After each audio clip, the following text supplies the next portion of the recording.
말씀을 찾아보겠습니다. 오늘 우리에게 주시는 하나님의 말씀은 요한복음 19장 28절로 30절 말씀까지입니다. 우리 같이 합독하도록 하겠습니다.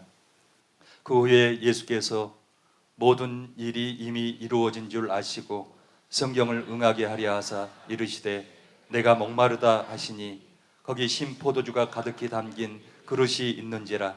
사람들이 신포도주를 적신 해면을 우슬초에 메어 예수의 입에 대니 예수께서 신포도주를 받으신 후에 이르시되 다 이루었다 하시고 머리를 숙이니 영혼이 떠나 가시니라. 아멘. 이제 담임 목사님께서 나오셔서 다 이루었다의 비밀, 이런 제목으로 하나님 말씀을 선포해 주시겠습니다.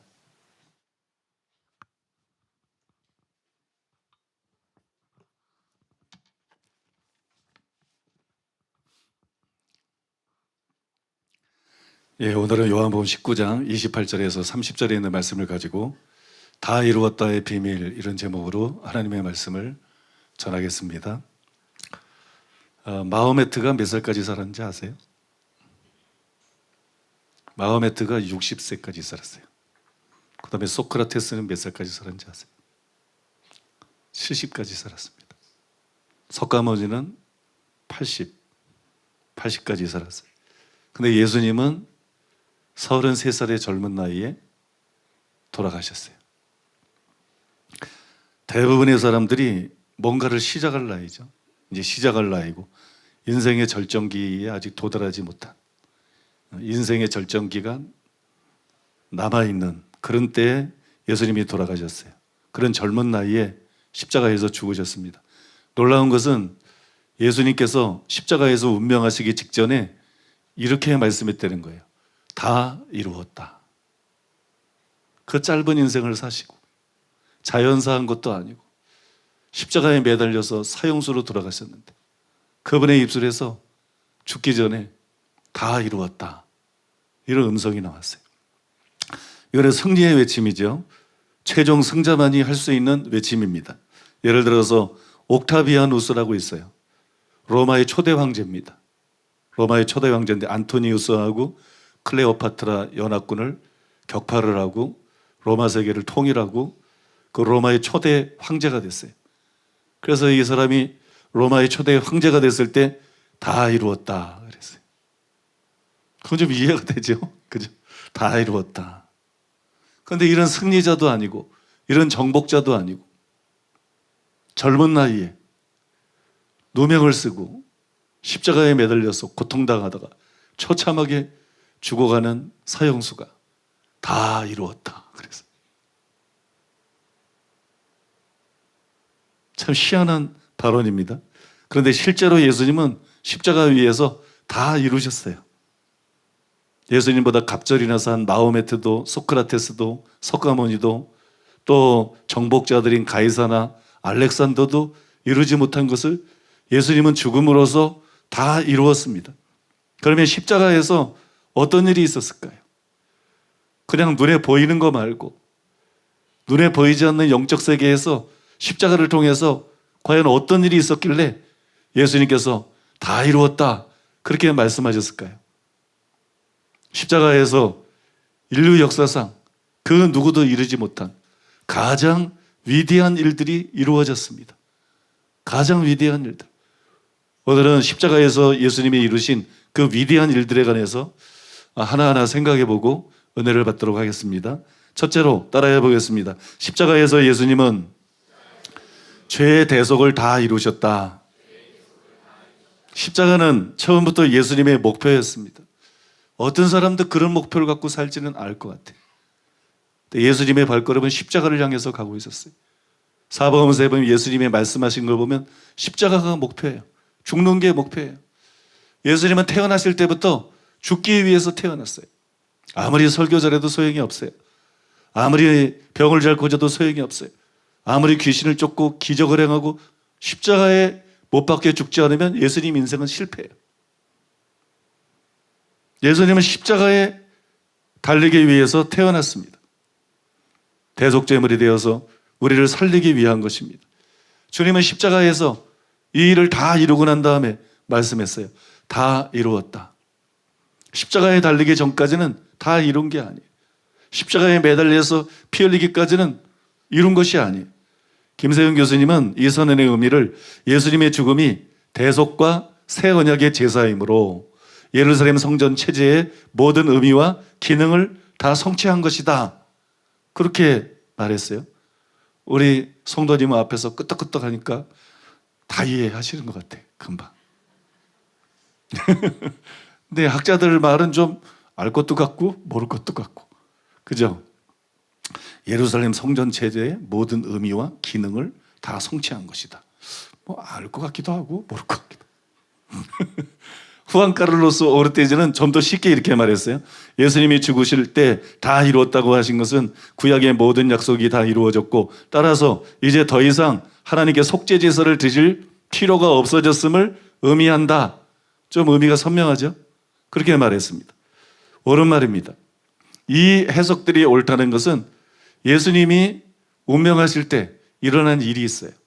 초자연적인 일이 일어났는데 그 초자연적인 일이, 이 해석이 옳다는 것을 초자연적으로 뒷받침하고 있습니다. 마가복음 15장 37절로 38절. 예수께서 큰 소리를 지르시고 숨지시니라. 이에 성소 휘장이 위로부터 아래까지 찢어져 둘이 되니라. 예수님이 다 이루었다고 선언하시고 자신의 영혼을 하나님께 의탁하시고 운명하셨을 때 그 순간 성소의 휘장이 위에서부터 아래로 찢어졌어요. 사람이 찢었으면 아래로부터 위로 찢어졌을 텐데 천사가 찢었어요. 하나님이 힘 있는 천사를 보내가지고 위에서부터 아래로 휘장을 찢어버렸어요. 이거는 예수님의 죽음을 시점으로 해서 예수님의 죽음 때문에 성전에서 드려졌던 제사 제도가 종결됐다는 것을 의미하는 거예요. 더 이상 제사를 드릴 필요가 없다. 더 이상 이런 성전도 필요 없다. 더 이상 이런 절개들도 필요 없다. 히브리 관점의 성경 보기, 그거 아주 잘못된 거예요. 하나님이 성전의 휘장을 찢었다는 얘기는 이제는 더 이상 제사 드릴 필요도 없고, 이제는 더 이상 절기를 지킬 필요도 없고, 믿습니까? 그 예시대가 다 지나갔다는 거예요. 히브리서 기자가 이것을 이렇게 썼어요. 히브리서 9장의 말씀을 읽어드릴 텐데, 여러분들이 옛성전과 옛성전에서 드렸던 제사와 예수님의 죽음, 예수님의 흘린 피, 이걸 서로 대비시켜서 들으면 잘 이해가 되실 것입니다. 히브리서 9장 1절로 12절. 첫 언약에도 섬기는 예법과 세상에 속한 성소가 있더라. 예비한 첫 장막이 있고 그 안에 등잔대와 상과 진설병이 있으니 이는 성소라 일컫고, 또 둘째 휘장 뒤에 있는 장막을 지성소라 일컫나니 금양로와 사면을 금으로 쌓은 언약궤가 있고 그 안에 만나를 담은 금 항아리와 아론의 쌍난 지팡이와 언약의 돌판들이 있고 그 위에 속죄소를 덮는 영광의 그룹들이 있으니 이것들에 관하여는 이제 낱낱이 말할 수 없노라. 이 모든 것을 이같이 예비하였으니 제사장들이 항상 첫 장막에 들어가 섬기는 예식을 행하고, 오직 둘째 장막은 대제사장이 홀로 1년에 한 번 들어가되 자기와 백성의 허물을 위하여 드리는 피 없이는 아니하나니, 성령이 이로써 보이신 것은 첫 장막이 서 있을 동안에는 성소에 들어가는 길이 아직 나타나지 아니한 것이라. 이 장막은 현재까지의 비유니 이에 따라 드리는 예물과 제사는 섬기는 자를 그 양심상 온전하게 할 수 없나니, 이런 것은 먹고 마시는 것과 여러 가지 씻는 것과 함께 육체의 예법일 뿐이며 개혁할 때까지 맡겨둔 것이니라.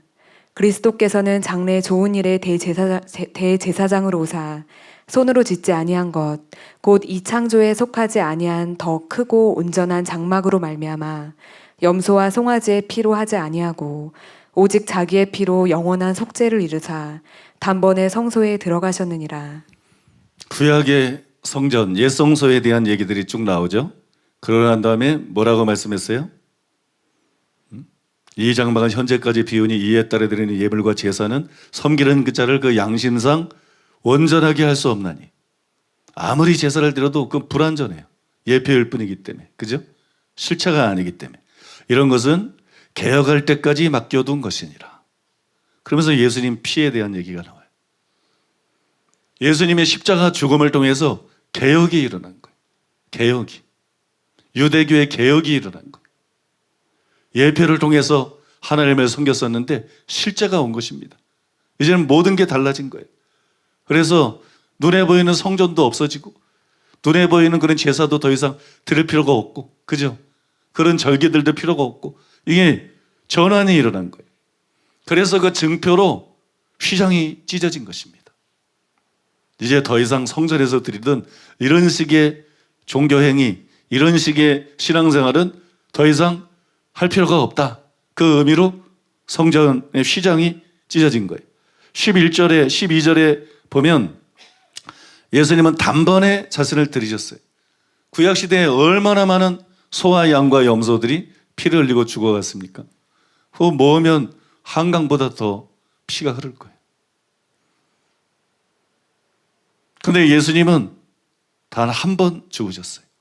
단 한 번의 죽음으로써 완전한 속죄를 다 이루셨어요. 단 한 번의 죽음으로 모든 인류, 모든 시대의 인류, 아담에서 마지막 때까지 모든 인류의 모든 죄에 대한 속죄를 완전하게 다 이루셨어요. 엄청난 사건이죠. 그래서 히브리서 기자는 반복해서 이것을 강조합니다. 히브리서 7장 27절. 그는 저 대제사장들이 먼저 자기 죄를 위하고 다음에 백성의 죄를 위하여 날마다 제사 드리는 것과 같이 할 필요가 없으니 이는 그가 단번에 자기를 드려 이루셨음이라. 히브리서 9장 25절로 28절. 대제사장이 해마다 다른 것의 피로써 성소에 들어가는 것 같이 자주 자기를 드리려고 아니하실지니 그리하면 그가 세상을 창조한 때부터 자주 고난을 받았어야 할 것이로되 이제 자기를 단번에 제물로 드려 죄를 없이 하시려고 세상 끝에 나타나셨느니라. 한 번 죽는 것은 사람에게 정해진 것이요 그 후에는 심판이 있으리니 이와 같이 그리스도도 많은 사람의 죄를 담당하시려고 단번에 들이신 바 되셨고. 핵심 단어가 단번에죠.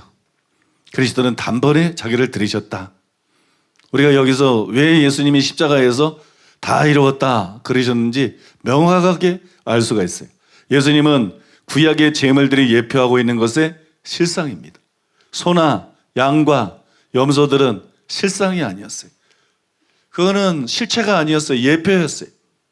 예수님은 구약의 제물들이 예표하는 것의 실상이고 실체이십니다. 그 다음에 구약의 제물들과 달리 예수님은 단번에 전 인류의 일개개인의 평생의 모든 죄, 전 인류의 모든 죄를 그 구속을 단번에 이루셨어요. 그래서 예수님께서 십자가에서 운명하시기 직전에 다 이루었다 그러신 거예요. 얼마나 합당한 말입니까? 얼마나 적절한 말이에요? 다 이루신 거예요. 참고로 이루었다 이 뜻하는 단어가 텔레온데 끝내다, 완성하다, 뭐 수행하다, 성취하다 그런 뜻을 가지고 있습니다. 근데 1세기나 2세기 때에는 이루다 또는 빚을 갚다 그런 뜻으로 사용이 됐어요. 그래서 영수증에 이 단어가 즐겨 사용이 됐습니다. 그러니까는 다 이루었다 이 말을 예수님 당시의 언어로 해석을 해보면 다 이루었다 이 말은 전액 지불했다 그런 뜻이에요. 전액 지불했다. 예수님께서 전액 지불하신 것이에요. 죄의 값은 사망이에요. 죄는 반드시 값을 지불해야 돼. 그런데 사망으로 지불해야 돼. 둘째 사망을 포함한 영원한 사망과 영원한 멸망으로 지불해야 돼. 그런데 그 죄의 값 한 사람도 아니고 인류 한 시대도 아니고 모든 시대 사람들의 그 죄의 값 이걸 예수님께서 십자가에서 피를 흘림으로써 전액 지불하신 거예요. 전액 지불한 거.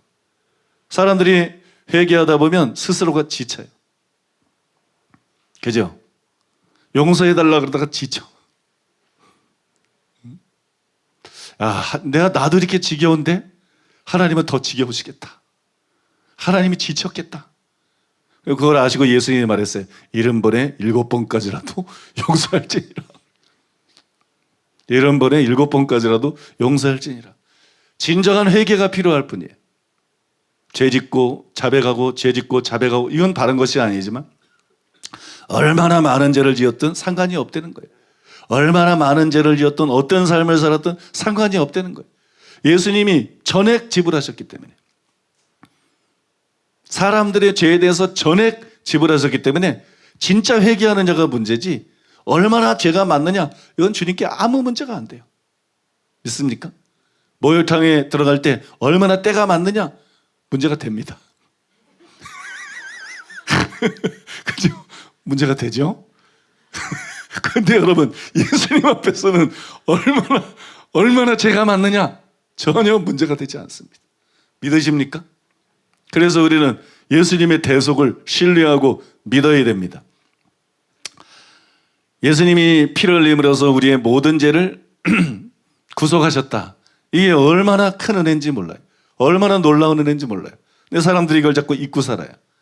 그러니까 이것을 어느 정도 조금이나마 가늠하게 해주는 일화가 있는데 여러분 들어보셨을 거예요.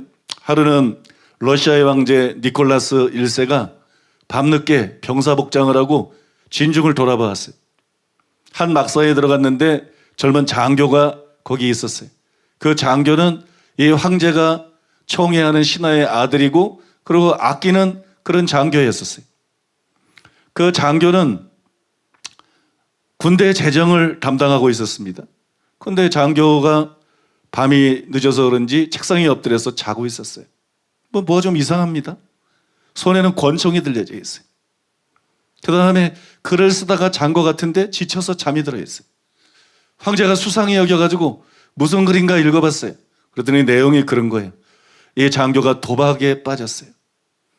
그래서 군대 재정을 유용을 해가지고 도저히 자기가 갚을 수 없는 빚을 지었어요. 그것 때문에 고민하다가 자살해야 되겠다. 죽기로 작정하고 유서를 쓰고 죽을까 말까. 죽는 게 쉽지는 않죠. 고민하다가 잠이 든 거예요. 지쳐서 잠이 든 거예요. 근데 그 유서의 맨 마지막 줄에 보니까는 이렇게 쓰여 있어요. 이 많은 빚을 누가 갚을 것인가. 좌절해서 절망해서 쓰는 거예요. 이 많은 빚을 누가 갚을 것인가. 상황을 전부 파악한 황제가 잠시 생각을 하다가 펜을 들었어요.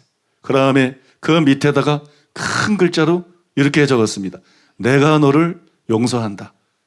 내가 다 갚겠노라. 러시아의 황제 니콜라이 1세 이렇게 써놨어요. 이게 예수님께서 저와 여러분을 위해서 하신 일이에요. 우리로서는 방법이 없어요.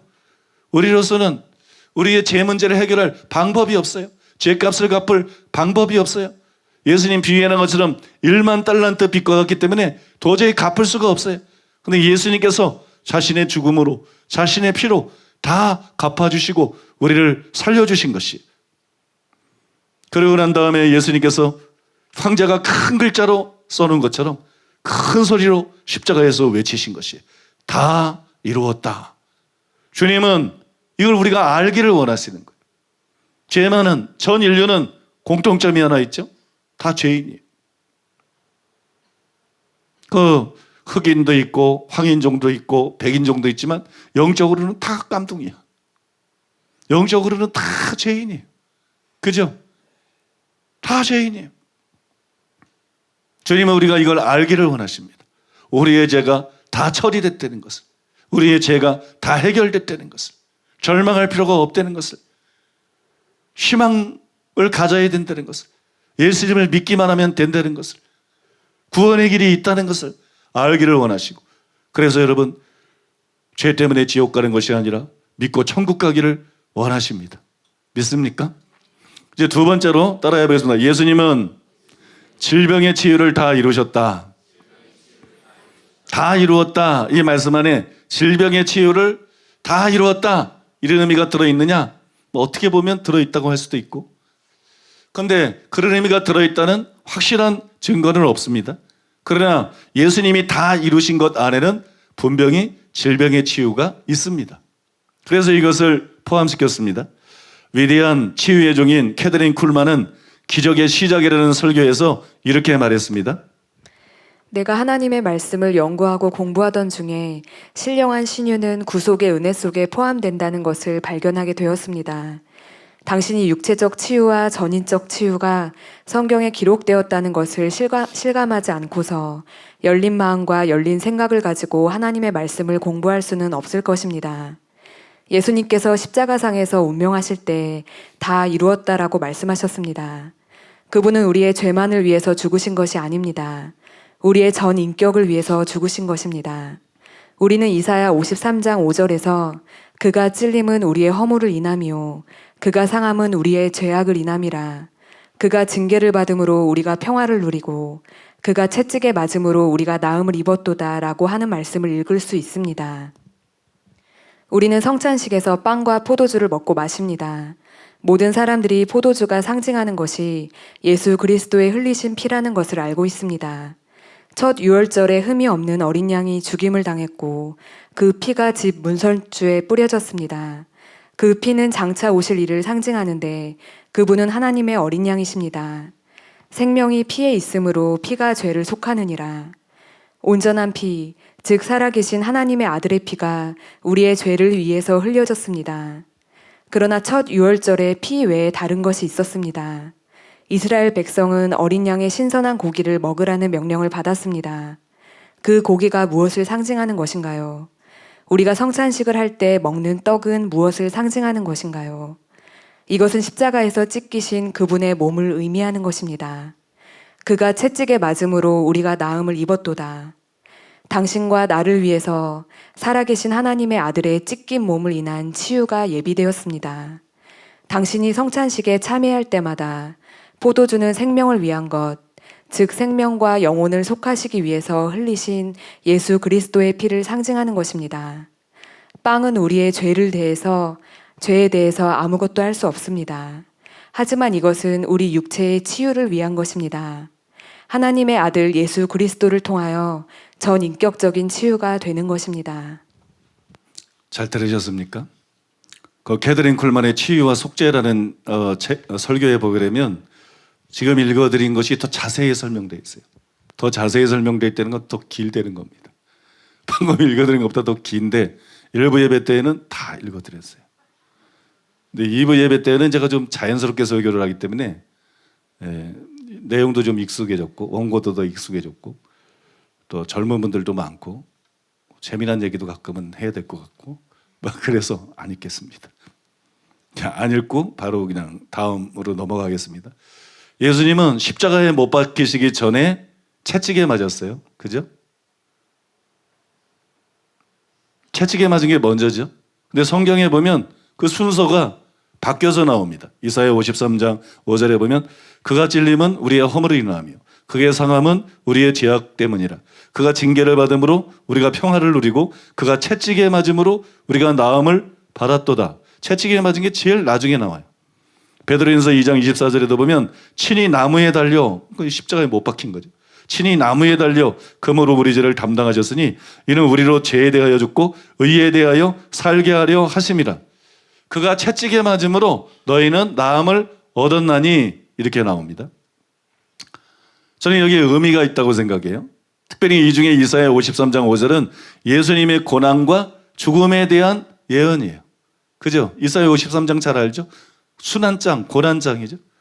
예수님의 십자가서의 죽음에 관해서 예언한 것입니다. 그런데 거기에 채찍에 맞은 것을 기록했어요. 그러니까 넓은 의미에서 치유는 예수님의 죽음과 관련이 있습니다. 이게 무슨 말이냐 그러면 넓은 의미에서 치유는 구속의 한 부분이라는 거예요. 구속의 한 부분이다. 이 얘기는 치유는 복음이다. 치유는 기독교의 복음의 한 부분이라는 거예요. 성결교에서는 중생, 성결, 신유, 재림 이걸 사중 복음이라고 그래요. 이게 복음이라는 거예요. 수목원교에서는 여기다 하나를 더해가지고 그걸 더해야 되는지 말아야 되는지 저도 헷갈리는데 하나를 더해가지고 오중복음이라고 그러죠. 그죠? 오중복음. 여러분 치유는 복음이에요. 치유는 누가 뭐래도 복음의 한 부분입니다. 왜냐하면 치유는 구속의 한 부분이기 때문에. 그런데도 오늘날 많은 신학자들이 그러나 많은 교회들이 칭의에 대해서만 설교를 합니다. 또 칭의에 대해서만 중요하게 생각하고 강조를 합니다. 우리 교회도 상당한 영향을 주는 그런 훌륭한 신학자들이 있어요. 성서 신학자들이 있어요. 그런데 그분들도 보면 상당수가 칭의에 대해서는 굉장히 잘 설명을 하는데 신유에 대해서 자꾸 깎아내리려고 그래요. 자꾸 평가절하시키려고 그래. 암이 낫는 것만 치유냐? 사람이 회개하는 것도 치유다. 사람이 변화되는 것도 치유다. 누가 암이 낫는 것만 치유라 그래? 그 얘기 쓸데없이 왜? 그죠? 그 얘기 쓸데없이 왜 합니까? 양자택일의 문제가 아닌데. 그죠? 병이 낫는 것보다 병든 내 영혼이 회개하고 변화돼서 거듭나서 치유되는 거, 이게 더 중요하다. 이 말은 맞아요. 그렇게 말하면 맞아. 근데 암이 낫는 것만 치유냐? 이거는 벌써 속이 뒤틀린 거야. 속이 뭔가 꼬인 거야. 근데 왜 꼬였을까? 능력이 없어서 꼬인 거야. 자기들이 세계적인 학자들이고 세계적인 신학자들이고 권위자들인데 성경은 잘 해석할 수 있겠는데, 잘 가르칠 수 있겠는데 능력이 없는 거야. 병을 고칠 수가 없는 거야. 귀신을 쫓을 수가 없는 거야. 그런 자격지심에서 나온 것이지 절대로 성경적인 게 아니죠. 절대로 성경적인 게 아니에요. 이런 흐름들은 절대로 옳은 게 아니에요. 왜냐 그러면 예수님이 치유를 무시하지 않았습니다. 우리는 세계적인 어떤 신학자를 추종하는 게 아닙니다. 우리는 예수님을 믿습니다. 그런데 예수님은 그 신학자들과 다릅니다. 예수님은 칭의나 구원만 중요시 여기고 치유는 평가절하하고 그런 장난들을 놀지 않았어요. 예수님은 치유도 귀중하게 여겼습니다. 그리고 예수님은 열심히 가는 것마다 병자들을 고쳤어요. 예수님은 삼중사역을 했습니다. 마태복음 4장 23절로 24절. 예수께서 온 갈릴리에 두루 다니사 그들의 회당에서 가르치시며 천국 복음을 전파하시며 백성 중에 모든 병과 모든 약한 것을 고치시니 그의 소문이 온 수리아에 퍼진지라. 사람들이 모든 앓는 자, 곧 각종 병에 걸려서 고통당하는 자, 귀신 들린 자, 간질하는 자, 중풍병자들을 데려오니 그들을 고치시더라. 마태복음 9장 35절. 예수께서 모든 도시와 마을에 두루 다니사 그들의 회당에서 가르치시며 천국 복음을 전파하시며 모든 병과 모든 약한 것을 고치시니라. 예수님은 성경을 열심히 가르쳤습니다. 강해설교, 제자훈련 좋아요. 제대로만 한다 그러면 좋은 일이에요. 또 예수님은 천국 복음을 전파했어요. 구원파적인 복음이 아니라 천국 복음을 전하려면 반드시 회개하라. 천국이 갖고 왔느니라. 이렇게 해야 돼. 그 다음에 주 예수를 믿어라. 예수님이 주님인 거를 말해야 돼. 믿습니까? 입으로만 주여 주여 하지 않고 예수님께 순종해야 될 것을 말해야 돼. 예수님은 사형리식의 복음을 전하지 않았어요. 예수님은 천국 복음을 전파했어요. 그 다음에 예수님은 귀신을 내쫓고 병을 고쳤어요. 이게 예수님이 하신 삼중사역이에요. 12제자도 삼중사역을 했어요. 사도 바울도 삼중사역을 했어요. 우리도 어떻게 해야 되겠어요? 삼중사역을 해야 됩니다. 왜 삼중사역을 해야 되느냐? 예수님은 교회의 머리예요. 교회는 예수님의 몸이에요. 머리이신 예수님이 삼중사역을 했으면 교회, 예수님의 몸인 교회도 당연히 삼중사역을 해야 되는 거예요. 그렇지 않습니까? 당연히 삼중사역을 해야죠. 우리는 신학자들의 몸이 아니에요. 우리는 교단의 몸이 아닙니다. 교회는 예수 그리스도의 몸입니다. 그러므로 여러분, 머리의 지시를 따라서 성경을 잘 가르칠 뿐만 아니라 천국 복음을 타협하지 않고 전파하고 그 다음에 귀신을 내어쫓고 병을 고쳐야 되는 거예요. 여러분 믿으십니까? 분명한 얘기죠. 어떤 교회가 진짜 성경적인 교회냐? 어떤 교회가 건전한 교회냐? 성경만 열심히 가르치고 있으면서 건전하다. 이게 참 심각한 미혹입니다. 강해설교, 제자훈련만 열심히 하는 교회들, 그러면서 방언도 잘 안 하고 예언 같은 거 막 기겁을 하고 병 고치는 거 관심 없고, 그죠?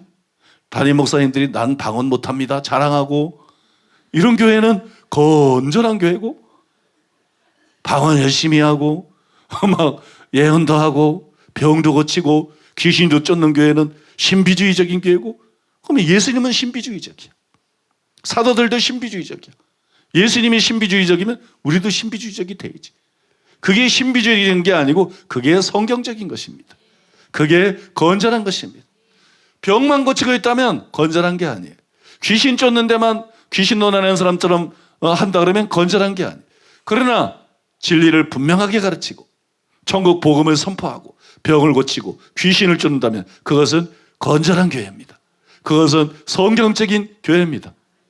외눈박이 있는데 두분 가진 사람은 그 사람이 병신이야. 우리 교회가 그 일을 당한 거예요. 우리 교회가 그 일을 당한 거예요. 사랑하는 여러분, 얼마나 감사합니까? 사람들이 뭐라 그러든 성경적인 교회인 것이 얼마나 감사합니까? 교리대로가 아니라 성경 그대로 설교하고 그러기 위해서 힘쓰고 사람들 눈치 보지 않고 정말 사람들을 천국 백성이 되게 하시는 천국 복음을 분명하게 외치고, 그죠? 그 다음에 성경대로 치유가 일어나고 축사가 일어나고 얼마나 감사한 일이에요. 지난주에도 제가 카페에 보니까 우리 여전도사님들이 아주 작은 지교회, 우리 교회 중에서 제일 작은 지교회에 들어가서 하루 동안 그렇게 설교를 하고 사역을 했는데 보니까 목에 혹이 있는 사람이 기도받고 났더니 혹이 없어져 버렸다. 가슴에, 그 아멘지도 모르죠. 가슴에 혹이 잡혔던 사람이 그 다음에 없어져 버렸다. 또 어떤 사람은 옛날에 철학관을 했대나 그 사람이 이제 어떤 사고가 났는지 읽었는데 잊어버렸어요. 하려는 얘기는 아니었기 때문에 휠체어를 타고 걷지를 못해요. 휠체어를 타고 왔는데 일어나서 걸었다. 그 외에도 많은 간증들이 있더라고요. 여러분 얼마나 감사합니까? 이게 성경적인 교회예요. 이게 여러분 성경적인 교회입니다. 여러분 감사하시기 바랍니다. 그 사람들의 말에 휘둘릴 필요 없어요. 사람들의 말에 신경 쓸 필요 없어요. 눈 뜨고 보면 사복음서에서 예수님이 어떻게 하셨는지, 눈 뜨고 보면 사도행전에서 사도들이, 심지어는 집사 빌립이, 집사 스테반이 어떻게 했는지. 근데 왜 강해 설교만 하고 있는가? 근데 왜 제자 훈련만 하고 있는가? 그러면 왜 파이프 오르간만 틀어놓고 있고 그 다음에 건전하다는 착각 속에 빠져 있는가? 성경을 열심히 가르친다고 건전한 게 아니에요. 성경적으로 사역을 해야 건전한 거예요. 성경만 가르친다고 건전한 게 아니라 성경 그대로 사역해야, 성경 그대로 따라가야 그게 건전한 거예요. 여러분 우리 교회가 분명히 그 길을 걸어가고 있습니다. 그 다음에 그런 어처구니 없던 거짓말, 또 거짓말로 지어내서 쓰여졌던 누명들도 곧 벗겨질 것입니다. 이변이 없는 한 곧 벗겨질 것입니다. 이제 마지막 세 번째로 따라해 보겠습니다. 예수님은 십자가에서 원수에 대한 승리를 다 이루셨다. 마지막으로 그랬는데 사실은 마지막이 아니에요. 좌절감이 막 느껴져. 사람 말은 끝까지 들어봐야 돼. 마지막 네 번째 대지는 다음 주에 말씀을 전합니다. 오늘 마지막이랬는데, 오늘 전할 분량의 마지막인데, 제가 이 설교를 왜 준비했느냐? 네 번째 대지 때문에 준비했어요. 네 번째 대지를 이거를 꼭 나눠야 되겠다. 그래서 이 설교를 준비했어요. 그러니까 이 설교의 핵심은 다음 주에 있습니다. 다음 주에. 다음 주에 꼭 나와야 돼. 여러분들이 이 설교를 들은 이상 이미 미끼를 분 거야. 배틀해도 안 돼. 이미 다 꿰였어. 다음 주에 오셔야 돼. 아마 그 설교를 하고 난 다음에 제가 그 설교를 할지 아니면 하나 정도 설교를 더 하고 또 다른 설교를 할지 모르겠어요.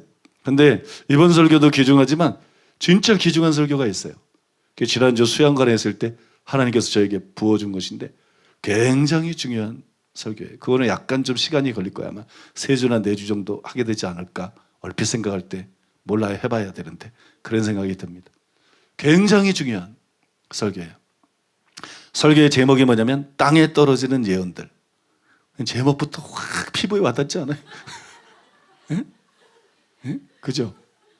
막 밥도 떨어지고 반찬도 떨어지고 막 제목부터 확 와닿지 않아요?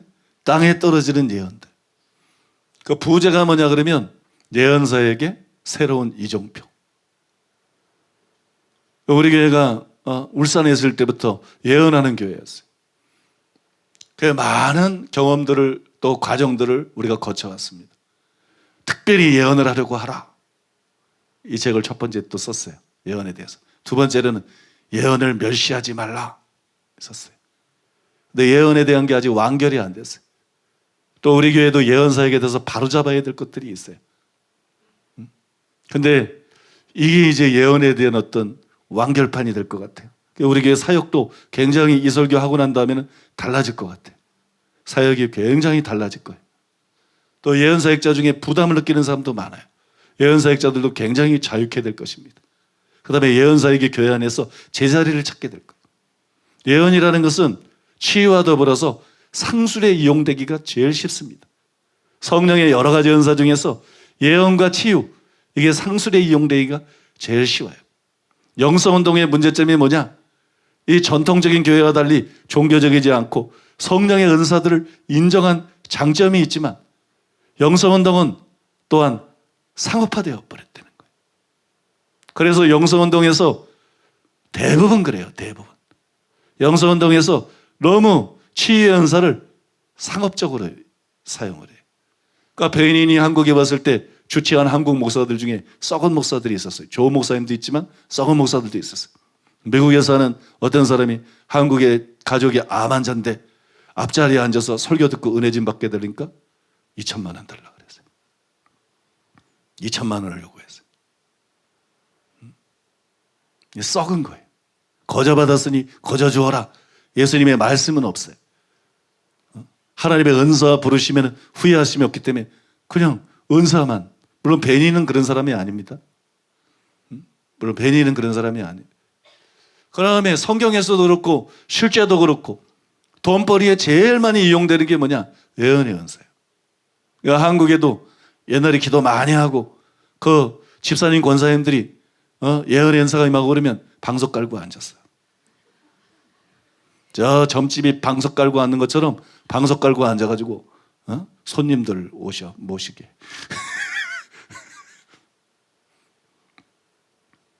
한국의 영성 집회에서도 막 돈 받고 예언하고 제일 극단적인 케이스가 강사가 강대상에서 헌금 봉투 보고 예언하는 거.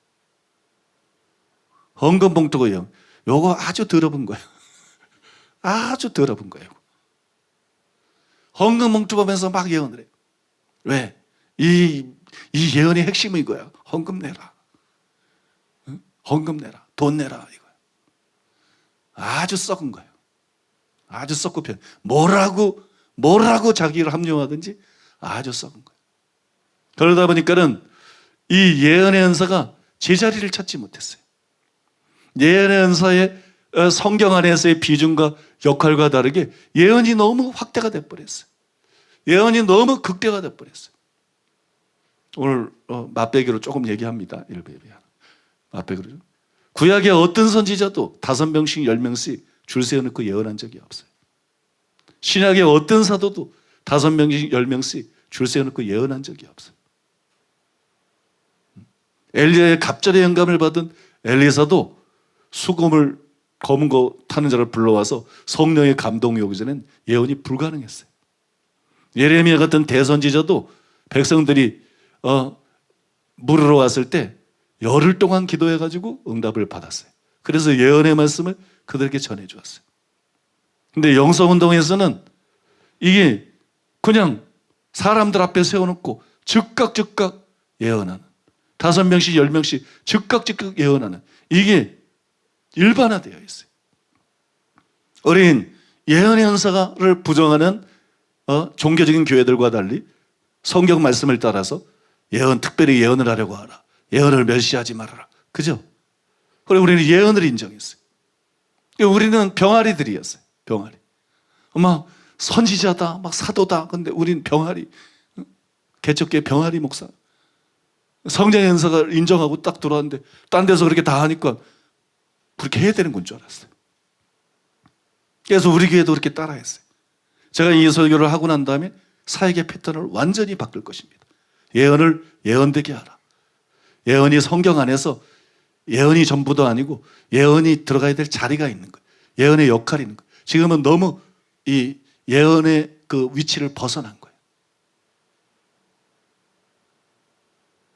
그래서 뭐 손님들이 좀 끊어지는 한이 있어도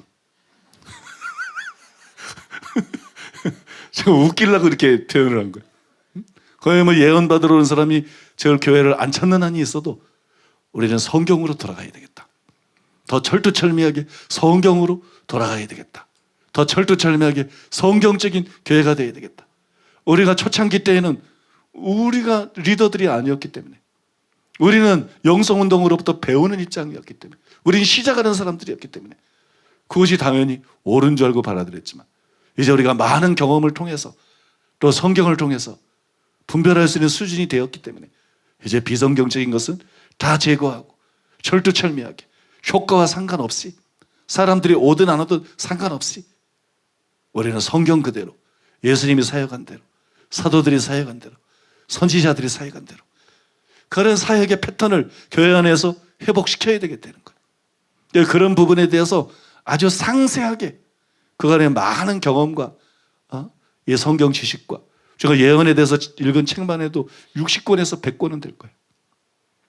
그래서 다 제대로 분별해서 새롭게 정립하고 우리 교회 사역도 아주 획기적으로 개선하고 바꾸려고 그래요. 그렇게 하려고 그러는데 여러분 기대해도 좋습니다. 기대해도 좋아요. 왜 영화만 개봉박두 해가지고 광고를 해요? 영화보다 설교가 훨씬 중요한 건데, 그죠? 그래서 여러분들이 놓치지 말라고 제가 이 말씀을 드리는 겁니다. 아무튼 세 번째로, 예수님은 십자가에서 원수에 대한 승리를 다 이루셨습니다. 영국의 웰링턴 제독이라고 아시죠? 영국의 웰링턴 제독이 워털루 전투에서 누구랑 싸웠어요? 나하고 안 싸웠어요. 워털루 전투에서 나폴레옹하고 싸웠어요. 그래서 나폴레옹을 패배시켰습니다. 영국 군인들은 이 승리의 소식을 빨리 국민들에게 전하기를 원했어요. 그래서 배를 한 척 먼저 보냈습니다. 그 배가 영국 땅에 도착하기 전에 구나미에다가 큰 글자로 다음과 같이 써서 붙였어요. 웰링턴 제독은 워털루에서 나폴레옹을 패배시켰다. 이렇게 써서 붙였어요. 그런데 그날 안개가 많이 꼈어요. 그래서 뒤에 글자들이 보이지가 않았어요. 그 앞에 글자만 보였어요. 웰링턴 디피티드. 이 글자만 딱 보였어요. 그런데 디피티드라는 이 단어는 동사로 사용될 때는 주어가 승리했다는 뜻이 되고, 그 다음에 형용사로 사용할 때에는 패배한이라는 뜻이 돼요. 어떤 사람이 목사님이 영어를 잘 모르는 줄 아는데 어떻게 저걸 알지? 제가 어제 설교 준비하는데 이 영어 단어가 나왔어요. 그래서 이 예화를 빼려고 그랬어요. 나는 혀 꺼부러지는 소리 익숙하지 않네. 한국 아주 토종혀를 갖고 있기 때문에 발음도 잘 안 돼요. 그래서 어찌할 것인가 고민을 하다가 마침 하버드를 졸업한 형제가 한국에 와 있어가지고 내 사무실로 불렀어요. 그 다음에 이 단어에 대해서 물었더니 딱 이렇게 가르쳐 주더라. 디피티드는 동사로 사용될 때는 주어가 승리했다는 뜻이 되지만 형용사로 사용할 때는 패배한이라는 뜻입니다. 그래서 여러분, 사람들이 읽을 때에는 웰링턴이 패배했다 이런 뜻으로 보였어요. 그러니 여러분, 얼마나 그 소식을 들은 영국 군인들과 또 국민들이 좌절했겠어요. 절망했겠습니까? 그러나 다음 순간 안개가 걷히기 시작했어요. 그로 비로소 전체 단어가 보이기 시작했습니다. 웰링턴 제독은 워털루에서 나폴레옹을 패배시켰다. 그래서 순식간에 절망이 놀라운 승리와 기쁨과 그리고 환호로 바뀌었습니다. 제가 이 말을 소개하는 이유가 있습니다. 저는 이와 비슷한 일이 십자가에서 일어났다고 생각합니다. 십자가는 딱 보면 패배예요. 처참한 패배예요. 완전한 패배예요. 마귀가 시기심이 가득한 대제사장과 장로들을 충동실해가지고 예수님을 죽이려는 계획을 수립을 했습니다. 그러나 마귀가 예수님의 제자 중에 하나인 가룟유다의 마음속에 예수를 팔려는 생각을 집어넣는 데 성공했어요. 그 다음에 예수님의 제자들은 아무도 예수님을 보호할 생각이 없었어요. 겁에 질려 있었어요. 겁에 질려서 다 뿔뿔이 흩어졌어요. 그 다음에 빌라도는 누가 옳은지 알고 있었어요. 그 부인도 간청을 했어요. 영적인 꿈을 꾸고 간청을 했어요. 그러나 빌라도는 비겁했습니다. 그는 군중들의 압력에 비겁하게 굴복했습니다.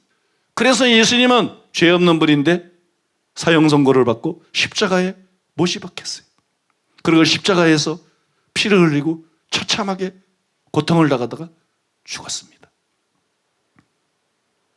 이거는 누가 봐도 실패예요. 마귀의 승리예요. 이건 누가 봐도 예수님이 패배한 거예요. 예수님이 진 거예요.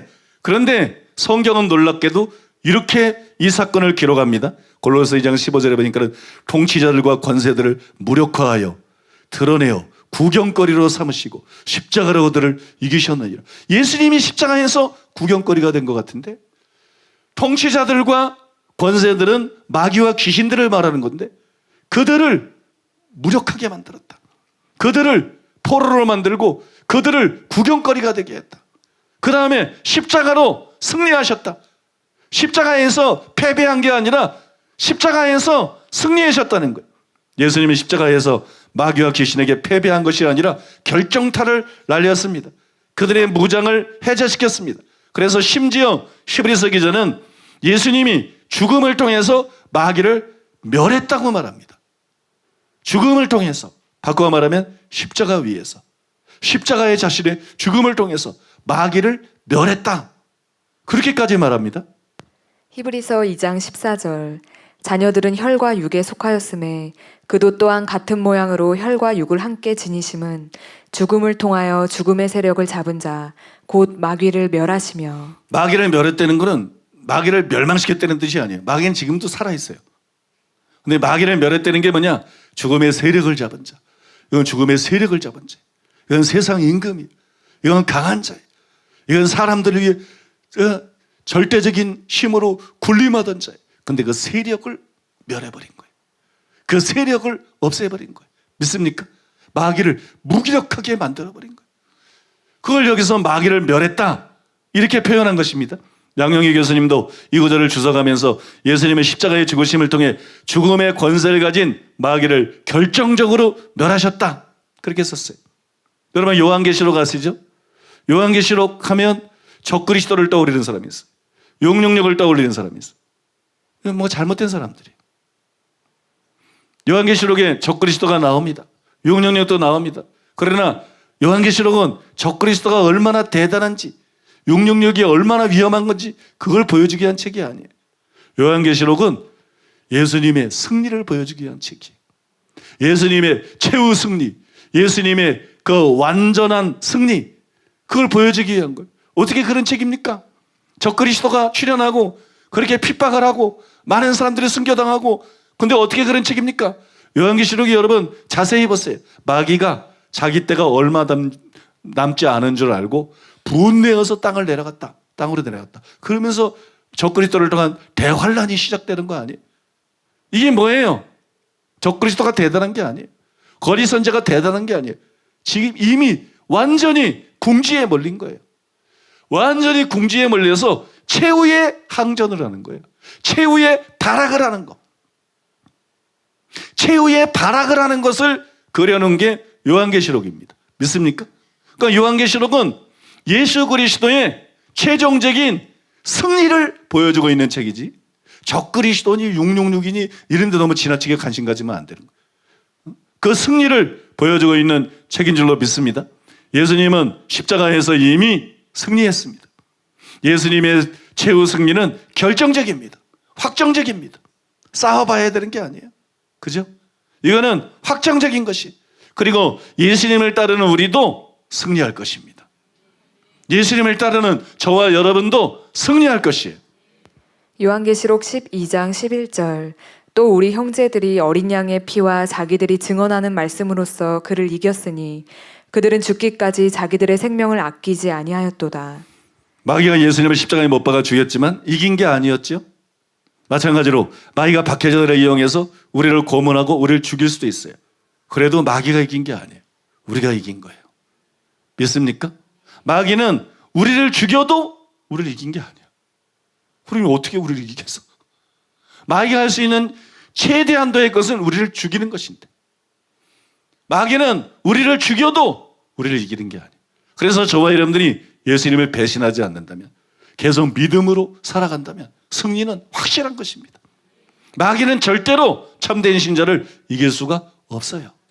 참된 신자는 결정적으로 마귀를 이길 수밖에 없어요. 마귀가 죽여도 승리는 우리의 것입니다. 대개 사람들은 귀신을 무서워합니다. 그죠? 대부분 사람들은 귀신을 무서워해요.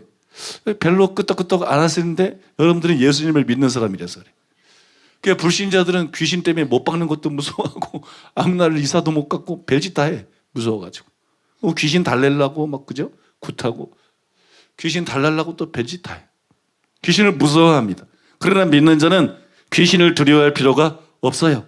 귀신들이 도리어 우리를 두려워해야 됩니다. 케네스 해긴 목사님의 책 믿는 자의 권세에 보면 이런 간증이 나옵니다. 1952년에 예수님이 해긴 목사님에게 나타났어요.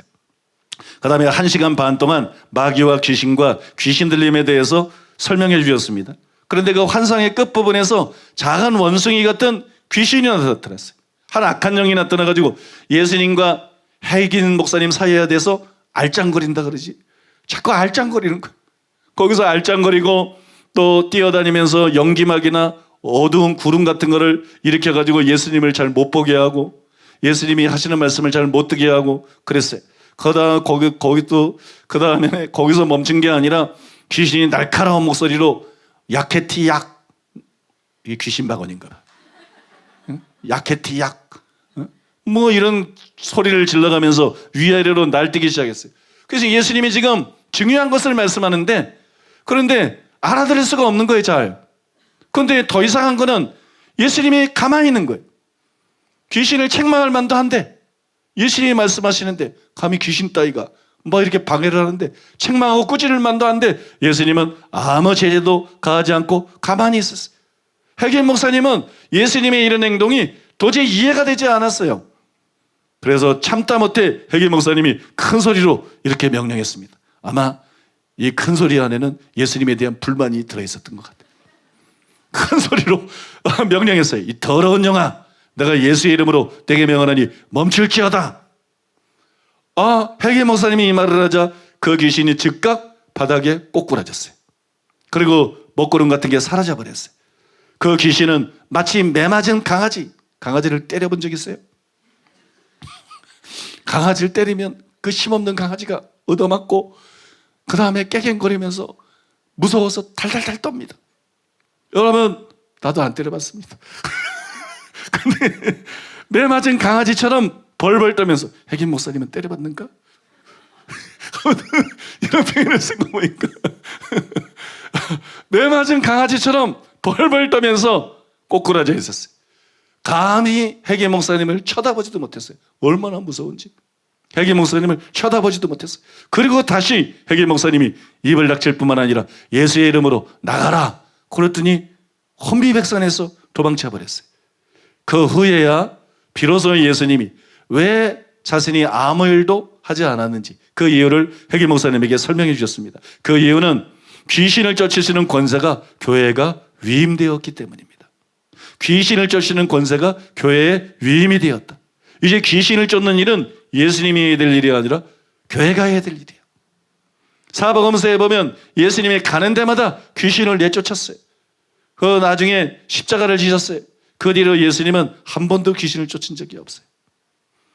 그 뒤로는 사도들이 쫓았어요. 그 뒤로는 빌립이 쫓았어요. 그 뒤로는 믿는 자들이 쫓았어요. 그 뒤로는 귀신을 교회가 쫓았어요. 왜냐하면 예수님은 십자가에서 승리하시고 그 권세를 귀신을 제어하고 귀신을 쫓을 수 있는 권세를 교회에 일임을 하셨습니다. 교회에 주셨어요. 예수님은 그 근거가 되는 성경 구절 중에 하나로 야고보서 4장 7절 말씀을 인용했습니다. 거기에 보면 그런즉 너희는 하나님께 복종할지어다 마귀를 대적하라 그래야만 너희를 피하리라 이렇게 기록되어 있습니다. 여러분 이 경험이 해긴 목사님은 이 구절에 나오는 피하리라 이 단어의 의미가 궁금해졌어요. 그래서 사전을 찾아봤어요. 그리고 이렇게 기록을 했습니다. 예수님께서 야고보서의 말씀을 내게 주시고 그 환상이 사라진 후에 피하다란 단어의 의미가 깊이 와닿았습니다. 그래서 사전을 찾아보았는데 이 단어의 뜻 가운데 하나는 공포에 질린 것처럼 무엇으로부터 도망치다였습니다.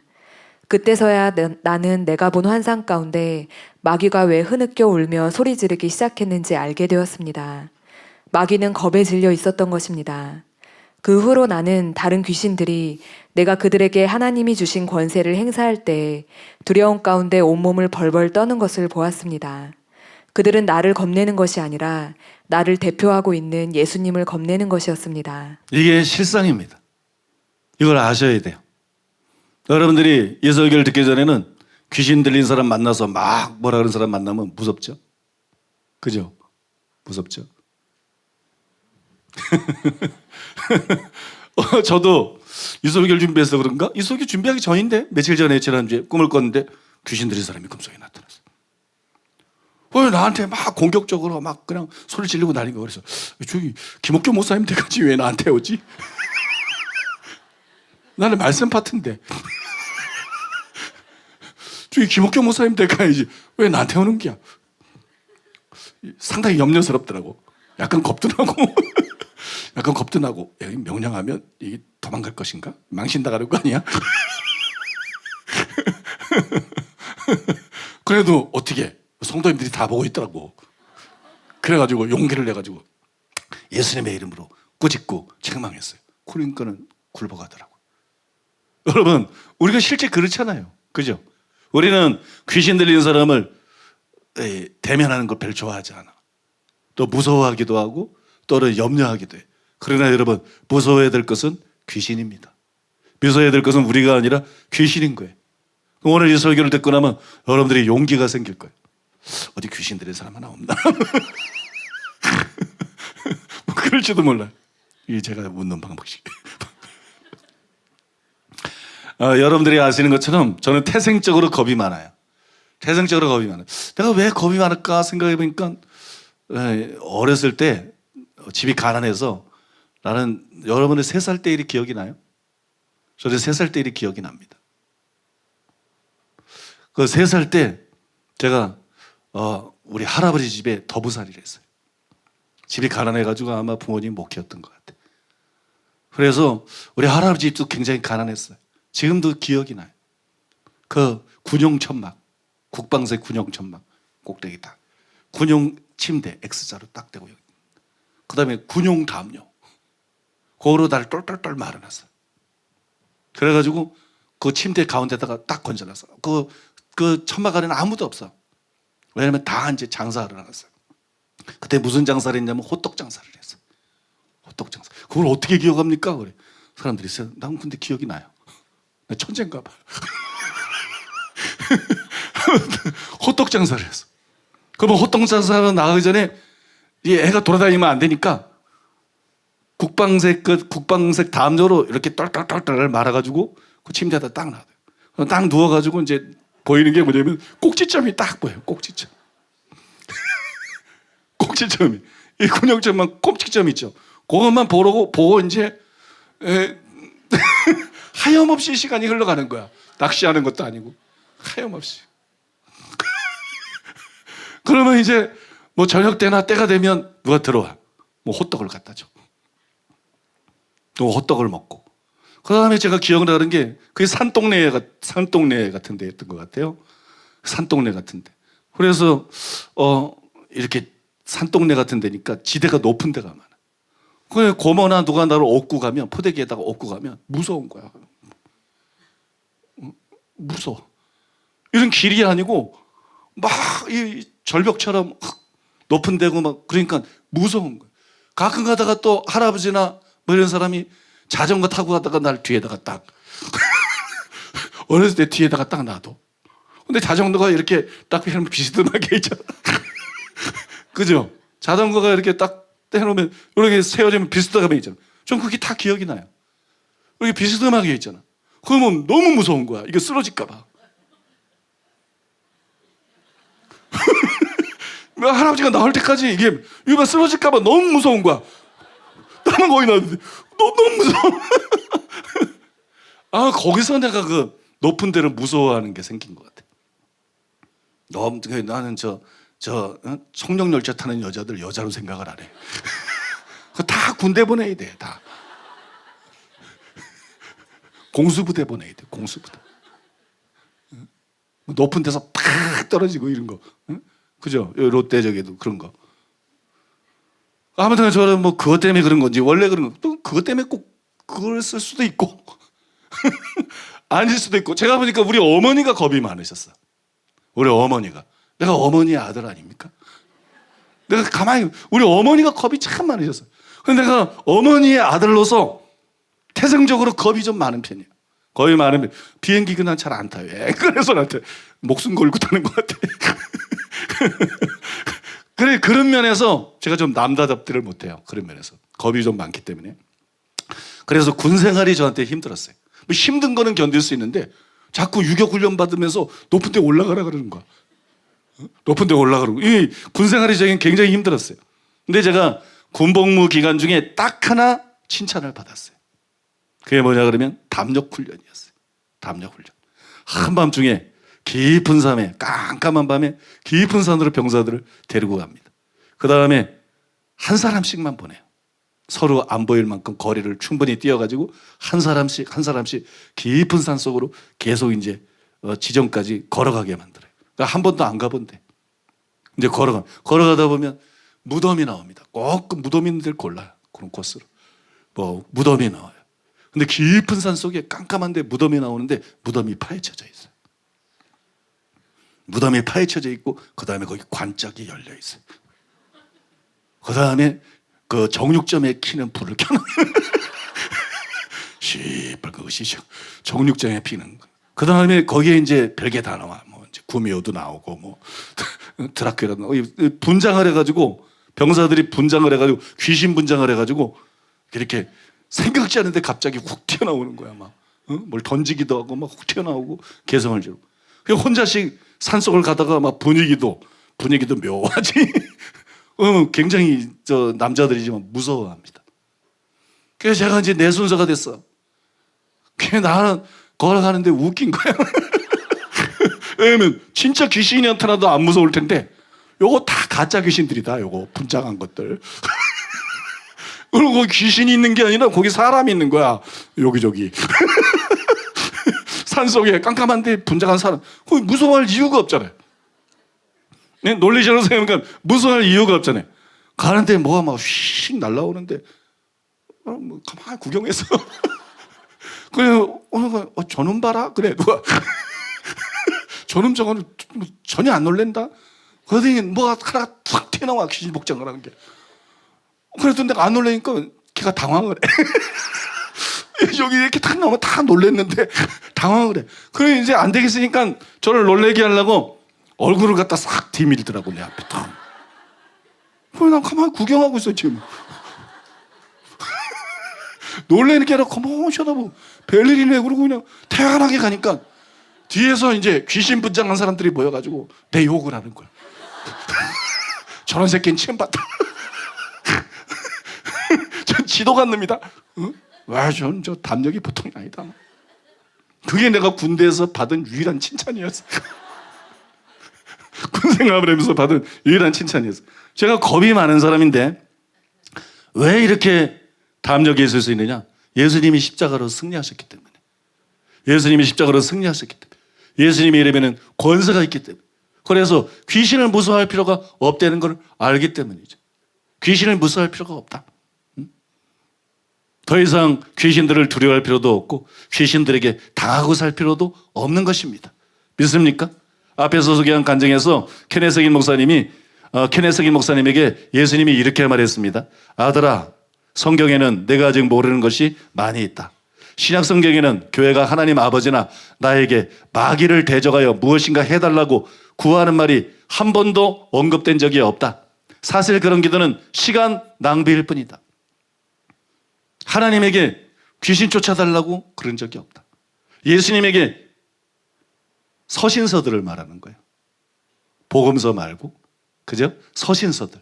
예수님이 십자가상에서 승리하시고 난 다음에 귀신 쫓아달라고 말한 적이 없다. 교회가 쫓았다는 거예요. 믿습니까? 교회가 쫓았다. 믿는 자가 마귀에 대하여 무엇인가를 행하라고 말하고 있다. 그 이유는 너희가 그렇게 할 권세를 가지고 있기 때문이다. 교회는 마귀에 대하여 하나님 아버지께 기도하게 되어 있는 것이 아니라 자기에게 속한 권세를 행사하게 되어 있다. 신약 성경은 믿는 자들 스스로가 마귀에 대하여 무엇인가 행하라고 말하고 있다. 그리스도의 몸의 가장 작은 지체도 다른 누구와 마찬가지로 마귀에 대한 권능을 가지고 있다. 믿음이 확 올라오죠. 그리스도의 몸의 가장 작은 지체도 다른 누구와 마찬가지로 마귀에 대한 권능을 가지고 있다. 목사님은 마귀에 대해서 큰 권능을 갖고 있고, 김옥경 목사님이나 뭐 이런 은사 많은 사람들은 마귀에 대해서 큰 권능을 갖고 있고, 성도들은 권능이 없고, 이게 아니에요. 초신자는 권능이 없고, 주일학생은 권능이 없고, 똑같은 권능을 갖고 있어요. 예수님이 십자가에서 승리한 것 때문에, 예수 이름의 권세이기 때문에, 믿습니까? 예수 이름의 권세이기 때문에 그 권세가 교회의 위임이 된 거예요. 교회는 건물이 아니라 저와 여러분들이. 그래서 오늘 예수를 믿는 사람도, 예수를 믿는 주일학생이라도 여러분 똑같은 크기의 마귀에 대한 권세를 갖고 있는 거예요. 마귀를 쫓을 수 있는 권세를 갖고 있는 거예요. 여러분 이걸 믿으십니까? 믿음이 막 끓어오르지 않아요? 그죠? 믿는 자가 마귀에 대하여 무엇인가 행하지 않고는 많은 분야에 있어서 아무것도 이루어지지 않을 것이다. 다른 천사가 하늘로부터 내려와서 사슬을 가지고 그를 결박한 후 무저갱에 던져 넣을 때까지, 이게 계시록 20장에 나오는 사건인데 미래에 있을 일이에요. 그때까지 마귀에 대하여 내가 할 일은 모두 다 했다. 마지막으로 마귀를 결박해서 무저갱에 던져놓고 처리할 때까지 그 이전에 예수님이 해야 될 일은 전부 다 했다는 거예요.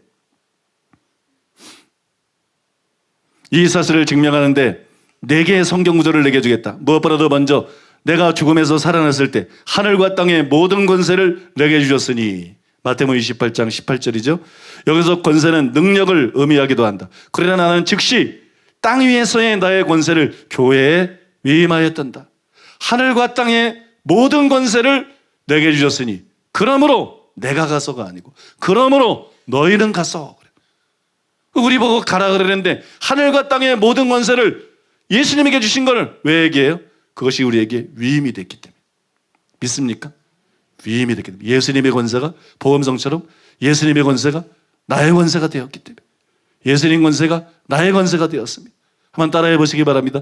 예수님의 권세가 나의 권세다. 여러분 귀신들이 예수님께 복종할 걸 믿습니까? 그러면 귀신들이 여러분 말에도 복종할 걸 믿으시기 바랍니다. 예수님의 권세가 위임이 됐어요. 예수님의 권세가 우리의 권세가 되었어요. 두 번째로 내게 줄 구절은 마태복음 16장 15절이야 18절이다. 너희를 온 천에 다니며 만민에게 복음을 전파하라. 믿고 세례를 받은 사람은 구원을 얻을 것이요 믿지 않는 사람은 정죄를 받으리라. 믿는 자들에게는 이런 표적이 따르리니 저희가 내 이름으로 귀신을 쫓아내며 새 방언을 말하며 뱀을 집으며 무슨 독을 마실지라도 해를 받지 않으며 병든 자에게 술로 얹은즉 나으리라. 그 말씀이죠. 어떤 믿는 자든지, 어떤 목사가 아니에요, 어떤 부흥사도 아니에요, 어떤 믿는 자든지, 주일학생도 상관없어요, 초신자도 상관없어요. 어떤 믿는 자든지 첫째로 언급된 표적은 그들이 귀신을 쫓아낸다는 것이다. 믿는 자에게 첫 번째 나타난 일이 뭐냐? 귀신 쫓는 거예요. 여러분 믿으십니까? 귀신을 쫓아낸다는 것이다. 즉 그들은 내 이름으로 마귀에 대하여 권세를 행사하게 된다는 뜻이다. 왜냐하면 나는 마귀에 대한 나의 권세를 교회에 위임하였기 때문이다. 십자가에서 승리하시고 예수님은 마귀에 대한 완전한 권세를 갖고 계십니다. 하늘과 땅의 모든 권세를 갖고 계십니다. 그 권세를 교회에 위임하셨어요. 그 권세를 저에게, 그 권세를 여러분에게 위임하셨습니다. 여러분 이것을 믿으십시오. 여러분 이것을 믿으십니까? 그러면 이제부터 여러분들이 행동을 해야 돼요. 마귀를 대적해야 돼요. 그러면 마귀가 피할 것입니다. 마귀가 두려워할 것이고 떨 것이고 도망칠 것입니다. 마귀를 대적해야 돼요. 예수님의 이름으로 귀신을 쫓아내야 돼요. 예수님의 권세로 귀신들이 하고 있는 일을 중지시켜야 됩니다. 마귀는 도력질하고 죽이고 멸망시키는 일을 합니다. 도력질하고 죽이고 멸망시키는, 마귀는 우리들도 도적질하고 죽이고 멸망시키기를 원해요. 그걸 통해서 유혹을 하기도 하고 뭐 여러 가지 일을 합니다. 우리를 도적질하고 죽이고 멸망시키기를 원합니다. 마귀는 우리의 자녀들, 우리의 가족들을 도적질하고 죽이고 멸망시키기를 원합니다. 마귀는 우리 교회를 내버려 두고 싶지 않아요. 마귀는 이 교회를 멸망시키기를 원합니다. 마귀는 이 교회를 무너뜨리기를 원합니다. 그래서 얼마나 많은 일들을 했는지 몰라요. 이 교회를 무너뜨리기 원해요.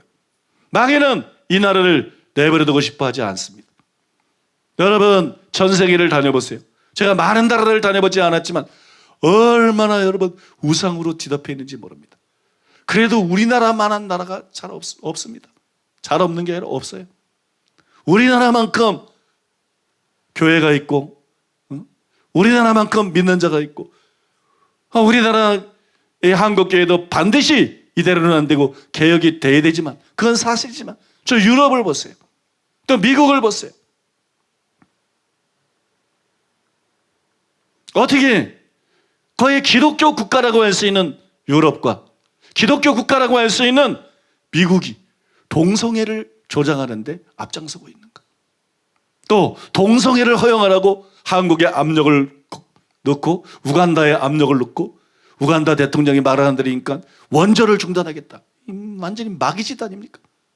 어떻게 미국이 이런 짓을 할 수 있는가? 어떻게 유럽이 이런 짓을 할 수 있는가? 교회가 너무 변질됐기 때문이에요. 교회가 너무 타락했고 세속화되고 변질됐기 때문이에요. 한국 교회가 문제가 많고 부패한 것도 사실이지만 여러분, 그래도 한국 교회만한 교회가 별로 없습니다. 물론 아프리카에도 교회가 있고 중국에도 교회가 있지만 그냥 원수 마귀는 이 나라를 내버려 두는 걸 원치 않습니다. 원수 마귀는 이 나라를 무너뜨리기를 원합니다. 저 모든 교회를 허물어버린, 모든 목사들을 죽여버리고 모든 신자들을 수용소에 보내버린 저 북한 땅처럼 이 나라가 되기를 원합니다. 그게 마귀의 전략이에요. 그래서 여러분, 종북은 안 된다는 거예요. 친북은 안 된다는 거예요. 종북, 친북은 누가 뭐래도 안 된다. 왜냐하면 그건 적그리스도의 세력이니까. 그거는 교회를 씨를 말리는 세력이니까. 믿습니까? 그런데도 목사들까지도 정신을 못 차렸어요. 젊은이들도 정신을 못 차리고 국민들이 정신을 못 차리고 있어요. 사랑하는 여러분, 이 배후에 뭐가 있을까요? 나는 이게 귀신 역사라고 믿습니다. 이건 귀신 역사다. 깡패가 공원 한 구석에서 데려다가 돈을 뺏고 때리고 있어요. 그러면 우리가 누굴 공격해야 되겠어요? 그리고 누굴 도와줘야 되겠어요? 당연히 약한 사람을 도와주고 피해자를 도와주고 그 다음에 공격하고 있는 깡패를 공격해야 되는데 우리는 깡패한테 돈을 갖다 상납했어요. 국가적으로. 김정은이라는 깡패한테, 깡패보다 7배나 더한 인간한테 국가적으로 돈을 상납했어요. 우리는 깡패 편에 서면 안 되는 거예요. 우리는 전 국민을 포로로 만드는 그런 사람들 편에 서면 안 되는 거예요. 우리는 그 정권이 무너지기를 원해야 되는 거예요. 우리는 탈북자들 편에 서야 되는 거예요. 우리는 북한 동포들 편에 서야 되는 거예요. 이건 기본이에요. 그러니까 이거는 그냥 정치의 문제가 아니라 양심의 문제, 기본적인 양심과 이성의 문제. 근데 이게 대한민국에 안 통해요. 이게 대한민국의 정치인들, 이게 대한민국의 국민들, 이게 대한민국 젊은 세대, 이 기본적인 얘기가 안 통해요. 이건 귀신 역사입니다. 이건 귀신 역사다. 그래서 여러분, 예수님의 이름의 권세를 사용해야 되는 거예요. 여러분 자신을 어떤 형태로 원수 마귀가 멸망시키려고 하는지 여러분 스스로가 압니다. 그러면 그 원수 마귀를 예수의 이름으로 결박해야 되는 거예요. 활동을 중지시켜야 되는 거예요. 여러분 가족들을 어떤 형태로 공격하고 있는지, 어떤 형태로 무너뜨리려고 하고 있는지 여러분이 압니다. 가만히 있으면 안 돼요. 권세를 가진 여러분이 그 권세를 사용해야 돼요. 귀신을 내어 쫓아야 돼요. 귀신의 활동을 중지시켜야 됩니다. 여러분, 원수 마귀가 우리 교회를 어떤 형태로 무너뜨리기를 원했는지, 어떤 형태로 공격하고 있는지 우리가 다 압니다. 그죠? 얼마나 많은 거짓말들을 지어냈으며 얼마나 말도 안 되는 결정들이 내렸으며 얼마나 많은 불의한 일들이 있었는지,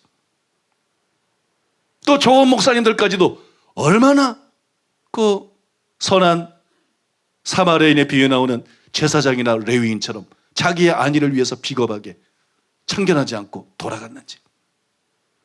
여러분, 우리는 이런 풍토 배후에 있는 원수 마귀의 세력을 결박해야 됩니다.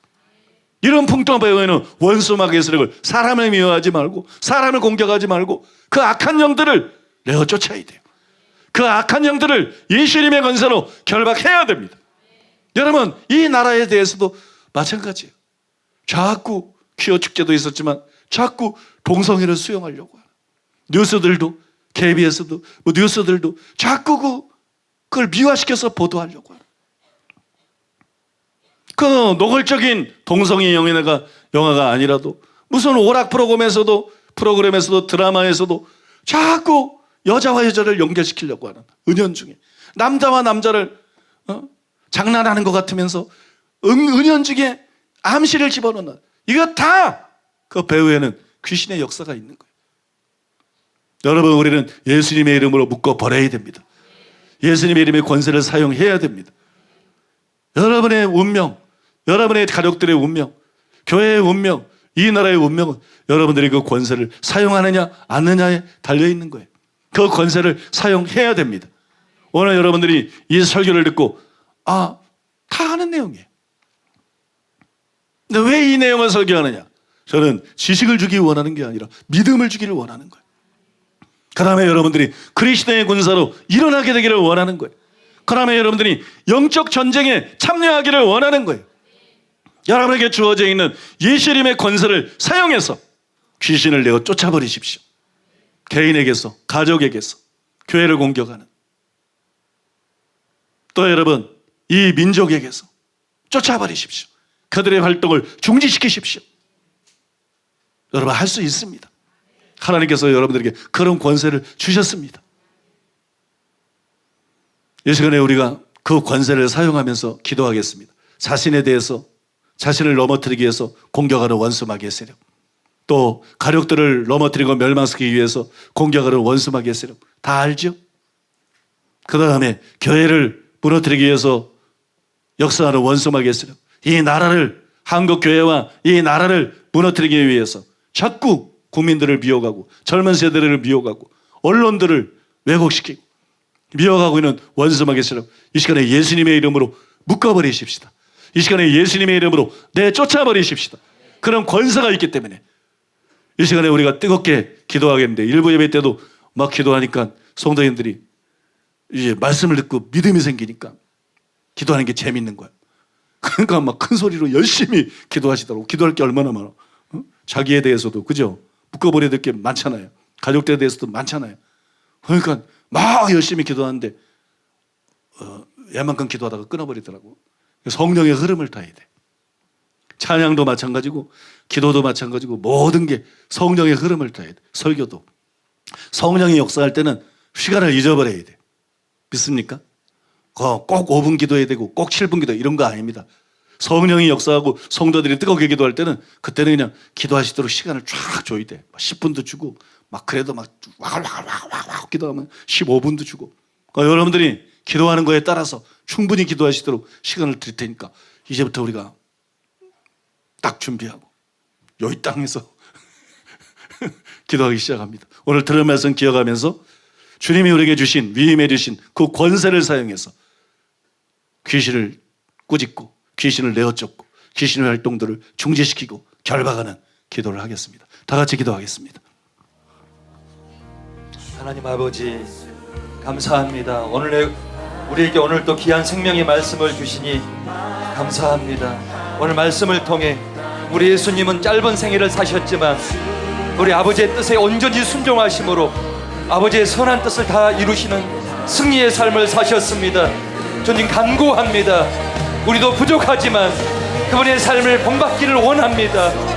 아버지의 뜻을 다 이루기 위해 마지막 자신의 생애를 쓰리고 아픈 십자가로 승리하시고 마감하셨던 그런 예수님의 삶을 살기를 원합니다. 주님, 우리도 예수님처럼 우리들도 우리를 향한 우리 교회를 향한 우리 아버지의 그 선하시고 온전하신 뜻과 경륜을 온전히 이루어드리기를 원합니다.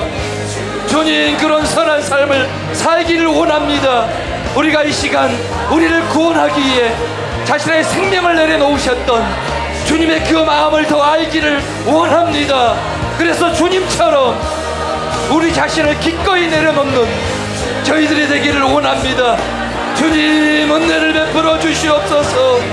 이 시간 십자가에서 원수에 대한 승리를 다 이루셨던 우리 예수님의 보혈 공로를 힘입어 아버지 앞에 나아갑니다. 이 시간 주님의 평강으로 우리를 덮어 주시옵소서. 이 시간 주님의 평강으로 우리를 덮어 주시옵소서. 그 평강으로 우리를 괴롭히는 사단의 모든 괴계를 속히 발로 밟아 제거해 주시옵소서. 주님, 우리 안에 모든 염려와 두려움이 다 떠나가도록 이 시간 성령으로 역사하여 주시옵소서. 우리 안에 두려움은 주 예수의 이름으로 떠나갈지어다. 우리 안에 두려움은 주 예수의 이름으로 떠나갈지어다. 우리 안에 의심과 불신앙을 파쇄합니다. 의심과 불신앙은 주 예수의 이름으로 소멸될지어다. 소멸될지어다. 주님, 마귀가 어떤 죄로 우리를 공격하든지, 마귀가 어떤 질병으로 우리를 공격하든지, 마귀가 어떤 유혹으로 우리를 공격하든지, 이 시간 우리가 예수님이 주신 권세로 이 모든 것을 묶습니다. 파쇄합니다. 주 예수의 이름으로 명하노니 우리 성도들을 괴롭히는 사탄의 모든 공격은 이 시간 소멸될지어다. 주님, 이 시간 성령으로 이 시간 기름 부어 주시옵소서. 이 시간 우리 안에 참 자유를 빼앗고 우리를 묶고 있는 질병의 세력을 묶습니다. 우리를 도둑질하고 죽이고 멸망시키려는 사탄의 모든 도모는 무산될지어다. 우리를 죽이고 우리를 도둑질하고 우리를 멸망시키려는 사탄의 모든 도모는 무산되게 될지어다. 우리 자녀들을 묶고 있는 모든 중독들이 주 예수의 이름으로 끊어지게 될지어다. 우리 가정과 우리의 직장과 우리의 사업장에서 하나님의 뜻을 이루지 못하게 하는 원수 마귀의 모든 괴계는 이 시간 묶임을 받을지어다. 주님, 이 시간 하늘문을 열어주시옵소서. 이 시간 하늘문을 열어주시옵소서. 천군 천사를 파송시켜 주시옵소서. 우리가 원수 마귀를 묶을 때 우리 안에 중독들이 끊어지게 하시고 우리 자녀들의 안에 있는 중독들이 끊어지게 하여 주시옵소서. 주님, 사랑하는 교회를 향한 하나님의 부르심을 이루지 못하게 하는 그런 방해하는 사단의 모든 도모는 무산되게 될지어다. 통합 사면을 방해하는 원수의 방해와 공격들은 이 시간 묶임을 받을지어다. 주님, 통합 사면이 이루어질 수 있도록 주님, 원수 마귀 사탄이 방해하지 못하도록 이 시간 성령으로 기름 부어 주시옵소서. 원수의 방해와 공격들이 이 시간 무산되게 될지어다. 우리나라 정치권 안에 이기심과 당리당략으로 인해 파생된 모든 거짓과 불의한 일들은 묶임을 받을지어다. 묶임을 받을지어다. 동성애를 주장하는 정치인을 배후에 역사하는 원수마귀는 주 예수 그리스도의 이름으로 묶임을 받을지어다. 동성애의 영은 지금 예수 그리스도의 이름으로 이 나라 국민들 가운데 소멸될지어다. 동성애를 주장하는 그런 정치인들 배후에 역사하는 의심하기는 주 예수의 이름으로 묶임을 받을지어다. 소멸될지어다. 주님, 역사하소서. 진북주의자 배후에 역사하는 공산주의 영은 소멸될지어다.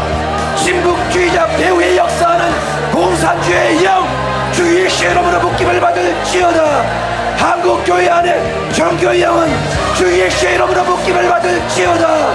주님, 성경적인 교회로 한국교회가 개혁되게 하여 주시옵소서.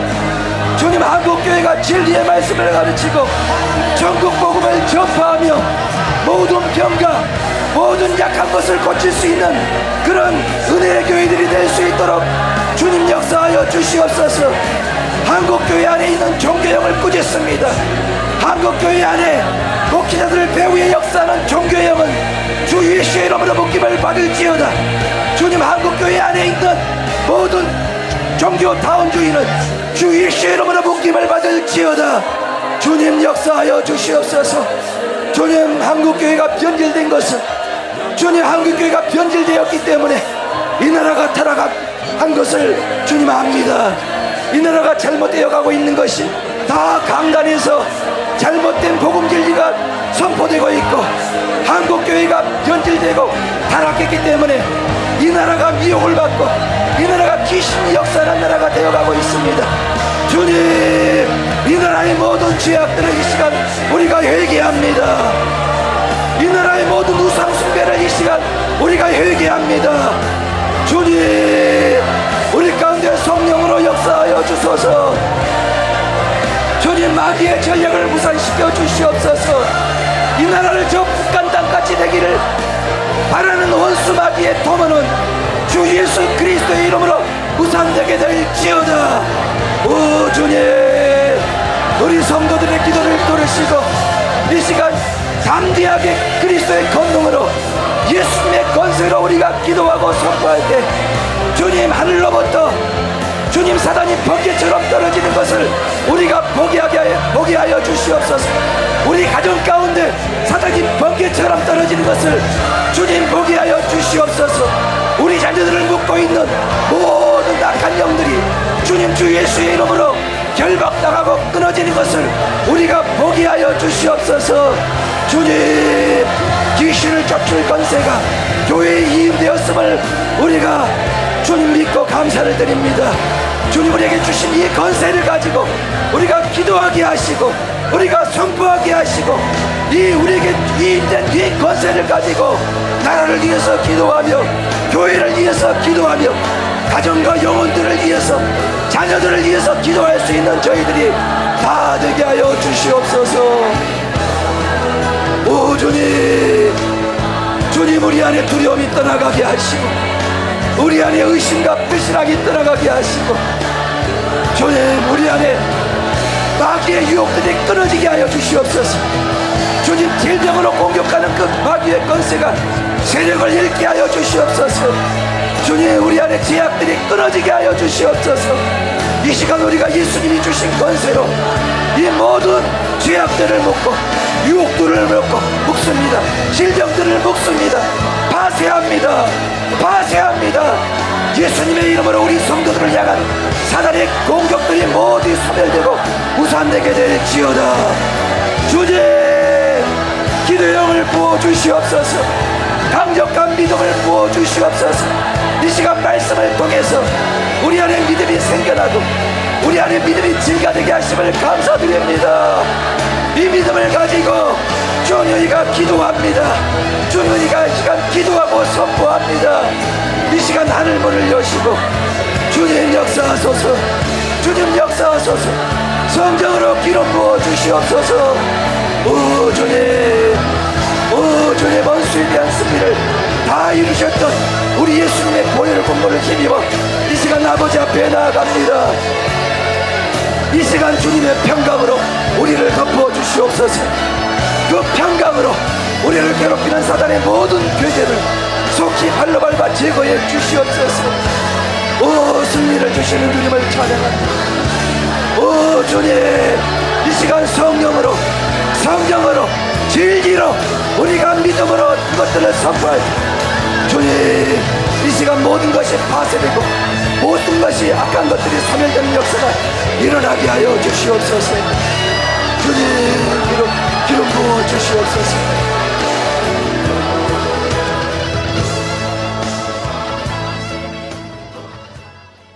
존귀하신 우리 주 예수님의 이름으로 기도하옵나이다. 아멘. 기도하겠습니다. 고마우신 하나님, 아버지 하나님의 사랑과 은혜를 생각할 때 감사드립니다. 예수님께서 십자가에서 승리하셨음을 감사드립니다. 그 다음에 우리에게 권세를 주심을 감사드립니다. 주님, 우리가 그것을 믿습니다. 이제 그 권세를 사용하며 아버지 귀신을 쫓아내고 귀신의 활동들을 중지시키며 더 이상 귀신을 두려워하거나 귀신에게 당하는 삶을 살지 않게 하여 주시옵소서. 승리하는 삶을 살아가게 하여 주시옵소서. 주님 은혜에 감사해서 하나님 앞에 예물을 드렸습니다. 수일헌금 11조 감사헌금 건축헌금을 드렸습니다. 이 예물을 받아 주시옵소서. 높임 받아 주시고 영광 받아 주시고 쓰이는 곳에 역사해 주시고 살아가는 성도들을 예수님의 이름으로 축복하오니 재물 얻을 능력이 임하게 하여 주시옵소서. 심은 대로 풍성하게 거두게 하여 주시옵소서. 아브라함의 복이 임하게 하시고 머리 되게 하시고 위로 올라가게 하시고 구워주는 삶을 살아가게 하여 주시옵소서. 주의 영을 물붓듯 부어 주옵소서. 지금 성령으로 충만하게 채워 주옵소서. 성령으로 충만케 하여 주옵소서. 성령의 내적 충만 주셔서 성령의 열매 맺는 삶을 살아가게 하시고 성령의 외적 충만을 주셔서 성령의 은사들이 우리의 삶과 사역에 나타나게 하여 주시옵소서. 성령의 풍성한 나타남이 있게 하여 주시옵소서. 자비하신 주님, 이 시간에 귀신의 속박 가운데 있는 사람이 있습니까? 자신의 힘으로 끊을 수 없는 어떤 중독들이 있는 사람이 있습니까? 그분들을 위해서 기도합니다. 나사렛 예수의 이름으로 그 배후에 있는 원수마귀의 세력, 더러운 귀신들의 세력은 예수의 이름으로 묶임을 바를지어다. 결박을 바를지어다. 예수의 이름으로 악하고 더러운 영들은 떠나갈지어다. 예수의 이름으로 성도들에게 있어서 손을 뗄지어다. 성도들의 자녀들, 성도들의 남편들, 가족들에게서 예수의 이름으로 손을 뗄지어다. 예수의 이름으로 손을 뗄지어다. 예수의 이름으로 결박을 바를지어다. 예수의 이름으로 자유케 될지어다. 아버지 하나님, 질병도 예수의 이름으로 떠나가게 하여 주시옵소서. 머리끝부터 발끝까지 모든 질병은 예수 이름의 권세로 명령하느니 치유될지어다.